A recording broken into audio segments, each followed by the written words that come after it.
ఇచ్చి తృప్తిపరిచిన దేవుడు మన దేవుడు. బండలో నుంచి జీవజలాన్ని పంపించిన దేవుడు మన దేవుడు. ఏదైనా చేయగలిగిన శక్తి గలవాడు మన దేవుడు. నీటిని ద్రాక్షారసముగా మార్చిన దేవుడు. నీటిపైన నడిచిన దేవుడు. ఎవరైనా నడవగలరండి నీటిపైన? మన దేవుడు నీటిపైన నడిచాడు. అంతేకాదు, పేతురు ఆశపడినప్పుడు, ప్రభువా నేను కూడా నీలాగా నడవగలనా అంటే, తప్పకుండా బిడ్డ నువ్వు రా అని చెప్పి పేతురుకు కూడా నడవడానికి దేవుడు శక్తినిచ్చాడు.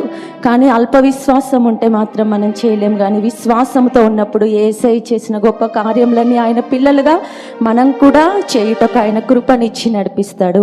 అంతేకాదు, తుఫానుతో భయంతో వాళ్ళు ఉన్నప్పుడు దేవుడు అని చెప్పి తుఫానుని నిమ్మలము చేసి శాంతిపరిచిన గొప్ప దేవుడు మన దేవుడు.